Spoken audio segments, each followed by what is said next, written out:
Good morning, students. Let us discuss ILS 1 now. 4 adjustments हमने की हैं, उसको क्वेश्चन में कैसे करना है उसे डिस्कस करते हैं. Following trial balance of Shri Ramanand Sagar prepared trading and profit and loss account for the year ended 31st March 2019 and a balance sheet as at that date. आपको ये ट्रायल बैलेंस दिया है. Debit balances और credit balance अलग अलग दिए हैं, कई बार हमें मिक्स भी दिया होता है. ठीक है, तो ये ट्रायल बैलेंस आपके पास है क्वेश्चन में. And there are some adjustments also. यहाँ 5 एडजस्टमेंट्स भी दी हैं हमें, तो इनको कैसे हमने क्वेश्चन में करना है पहले वो सीखते हैं. ठीक है, अब हमारे पास सेम 21 चैप्टर में जैसे आता था ट्रायल बैलेंस भी है, लेकिन अब इसमें एडजस्टमेंट्स भी आ गई हैं. बड़ा इंपॉर्टेंट चैप्टर है, 12 मार्क का क्वेश्चन आता है और अभी आपके 4th यूटी में भी आना है, तो इसे ध्यान से करेंगे. सबसे पहले हम ट्रायल के आइटम्स डिस्कस कर लेते हैं कि कहाँ आएंगी. ओपनिंग स्टॉक कहाँ आता है? ट्रेडिंग अकाउंट की डेबिट में. परचेजेस कहाँ आती हैं? ट्रेडिंग अकाउंट की डेबिट में. सेल रिटर्न कहाँ आता है? सेल में से डिडक्ट होता है ट्रेडिंग की क्रेडिट साइड में. कैरिएज इनवर्ड और कैरिएज आउटवर्ड दोनों ही हमारे खर्चे हैं, लेकिन इनवर्ड परचेज का कैरिएज है, ट्रेडिंग की डेबिट में लिखेंगे, और आउटवर्ड सेल का कैरिएज है, इसको हम कहाँ लिखेंगे? P&L की डेबिट में. वेजेस फैक्ट्री की लेबर को देते हैं, ट्रेडिंग की डेबिट में. सैलरी ऑफिस एम्प्लॉयज़ की है, P&L की डेबिट में. प्लांट एंड मशीनरी मेरी असेट है, बैलेंस शीट में असेट में आ जाएगा. Furniture, debtors, bill receivable, cash in hand, ये सब मेरी असेट्स हैं, कहाँ आ जाएंगे? बैलेंस शीट की. ट्रैवलिंग एक्सपेंस खर्च में. लाइटिंग इसके साथ फैक्ट्री वर्ड लिख दिया है, तो ये ट्रेडिंग आएगा. रेंट एंड टैक्सेस हमारा फैक्ट्री का रेंट नहीं है, ये हमारे ऑफिस का रेंट है, क्योंकि फैक्ट्री रेंट होता तो साथ में फैक्ट्री वर्ड लगाता. तो अब हम इसे कहाँ लिखेंगे? P&L की डेबिट में. जनरल एक्सपेंस कहाँ आएंगे? P&L की डेबिट में. इंश्योरेंस P&L की डेबिट में. और ड्राइंग्स हमारा पर्सनल यूज़ का खर्चा है ऑनर का, ये उसकी कैपिटल में से माइनस होगा. जब हम बैलेंस शीट में लायबिलिटी साइड में उसकी कैपिटल लिखेंगे तो उसमें से लेस ड्राइंग्स कर देंगे 18,000 की.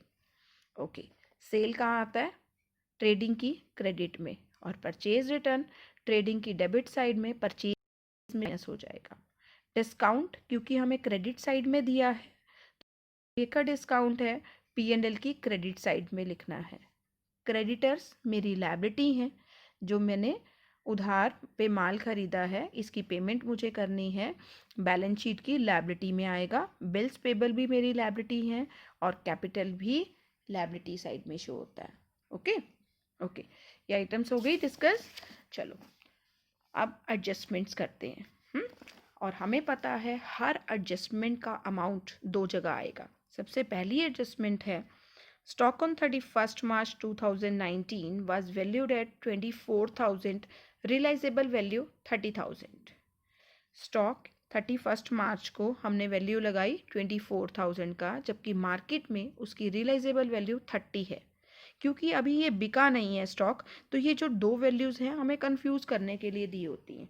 ठीक है, हम उसकी मार्केट वैल्यू वैसे तो कंसीडर करनी नहीं चाहिए, लेकिन अगर दोनों में से जो वैल्यू कम है हम उस पे वैल्यूएशन करते हैं, कॉस्ट और market value which ever is less. ठीक है, तो अब हम स्टॉक को किस वैल्यू पे लिखेंगे? 24,000 पे. और क्योंकि एडजस्टमेंट में दिया है, मुझे पता है ये 2 बार आएगा. कहाँ लिखा? देखो, एक बार ट्रेडिंग की क्रेडिट में बाय क्लोजिंग स्टॉक 24,000, और दोबारा बैलेंस शीट की असेट साइड में क्लोजिंग स्टॉक 24,000. क्लियर?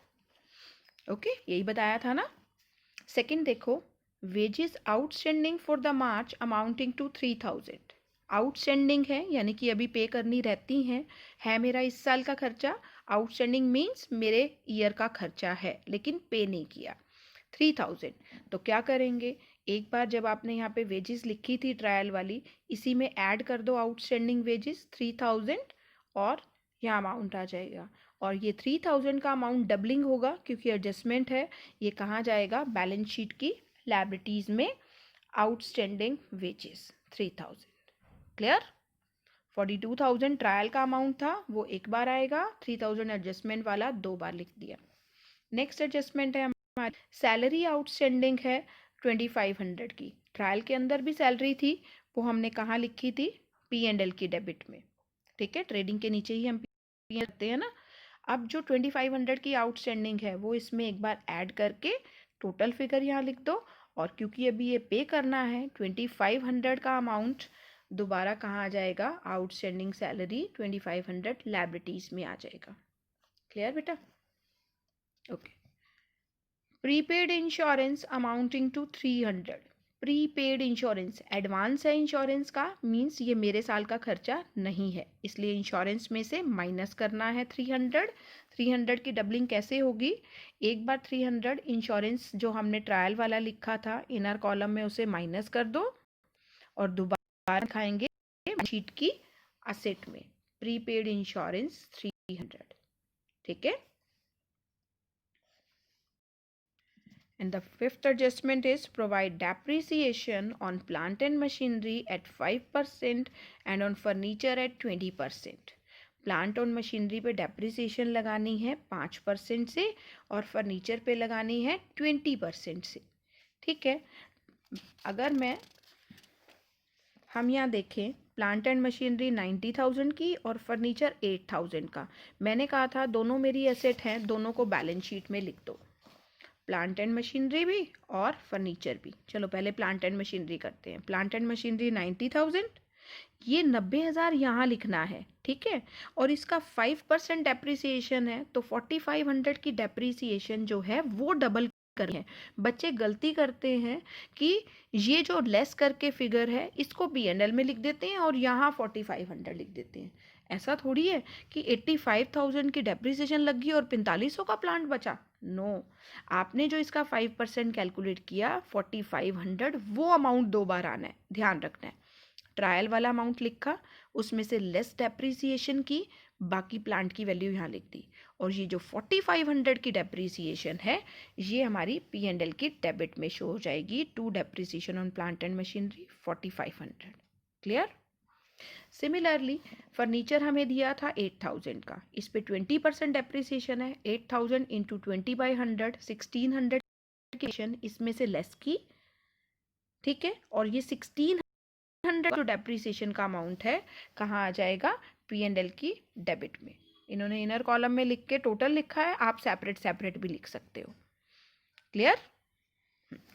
सारी एडजस्टमेंट्स हो गई, पूरा क्वेश्चन हमने कर लिया, ट्रायल की सारी आइटम डिस्कस कर ली और एडजस्टमेंट भी कर ली। Now the balancing.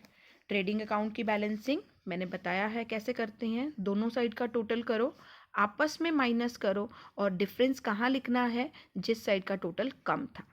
Debit side का टोटल कम है तो यहाँ आ जाएगा क्रॉस प्रॉफिट कैरी डाउन, और सेम प्रॉफिट नीचे टोटल के बाद इधर ब्रॉट डाउन हो जाएगा 1,42,000 P&L में by gross profit brought down. अब P&L की बैलेंसिंग करेंगे, दोनों साइड का टोटल करो, आपस में माइनस करो, और जिस साइड का टोटल कम है वहाँ डिफरेंस लिख दो, वो आ गया net profit transfer to capital account. Net profit capital में जाएगा, बैलेंस शीट में जहाँ आपने कैपिटल लिखी थी वहाँ ये नेट प्रॉफिट ऐड कर दो, और ड्राइंग्स हमें ट्रायल में दी थी वो मैंने पहले बताया था, लेस करेंगे, और नेट अमाउंट आउटर कॉलम में। दोनों साइड बैलेंस शीट का टोटल करोगे तो वो इक्वल आएगा। अगर इक्वल नहीं आता दैट मीन्स आपने कोई एडजस्टमेंट्स में दिक्कत करी है या कोई आइटम आपसे स्किप हो गई है। क्लियर?